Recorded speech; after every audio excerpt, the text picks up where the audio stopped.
വിശുദ്ധ കുരിശിൻ്റെ അടയാളത്താൽ ഞങ്ങളുടെ ശത്രുക്കളിൽ നിന്ന് ഞങ്ങളെ രക്ഷിക്കണമേ. ഞങ്ങളുടെ തമ്പുരാനെ, പിതാവിൻ്റെയും പുത്രൻ്റെയും പരിശുദ്ധാത്മാവിൻ്റെയും നാമത്തിൽ ആമേൻ.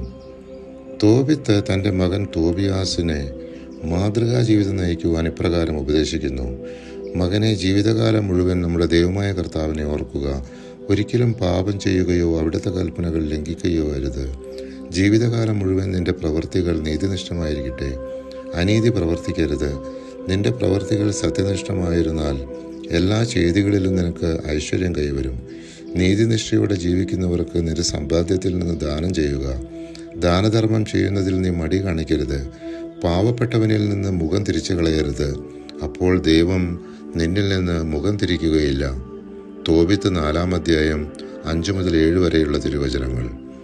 സമ്പത്തേറുമ്പോൾ അതനുസരിച്ച് ദാനം ചെയ്യാനും ദാനധർമ്മം അത്യുന്നതൻ്റെ സന്നിധിയിൽ വിശിഷ്ടമായ കാഴ്ചയാണെന്നും സഹോദരന്മാരെ സ്നേഹിക്കാനും അഹങ്കാരവും അലസതയും നാശത്തിനും പട്ടിണിക്കും കാരണമാകുമെന്നും വേല ചെയ്യുന്നവൻ്റെ കൂലി പിറ്റേ ദിവസത്തേക്ക് നീട്ടിവെക്കരുതെന്നും അവൻ തോബിയാസിനെ ഉപദേശിച്ചു.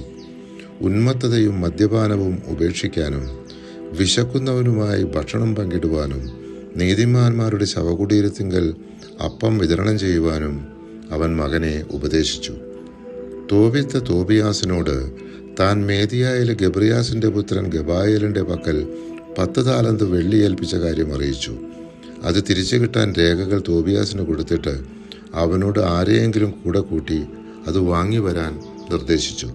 തോബിയാസ് ഒരാളെ അന്വേഷിച്ചു. റാഫേൽ മാലാഖയെ കണ്ടുമുട്ടി.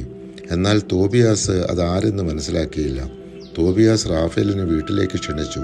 തോബിത്ത് ചോദിച്ചു: സഹോദര, നീ ഏത് ഗോത്രത്തിലും കുടുംബത്തിലും പെട്ടവനാണെന്ന് പറയുക. റാഫേൽ പ്രതിവചിച്ചു: നീ ഗോത്രവും കുടുംബവുമാണോ, അതോ നിന്റെ പുത്രനോടുകൂടെ പോകാൻ കൂലിക്ക് ഒരാളെയാണോ അന്വേഷിക്കുന്നത്? തോബിത്ത് പറഞ്ഞു: സഹോദര, നിന്റെ ആളുകൾ ആരെന്നും നിന്റെ പേരെന്തെന്നും അറിയാൻ ഞാൻ ആഗ്രഹിക്കുന്നു.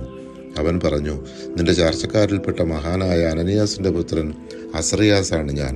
ഇത് കേട്ടപ്പോൾ തോബിത്തിന് സമാധാനമായി. പരിശുദ്ധാത്മാവെ, തിരുവചനത്തിൻ്റെ അനന്തശക്തിയാൽ ആത്മാവിൻ്റെ ഫലങ്ങളും ദാനങ്ങളും നൽകി തീഷ്ണതയാൽ ഞങ്ങളെ ജ്വലിപ്പിക്കണമേ. ആമേൻ.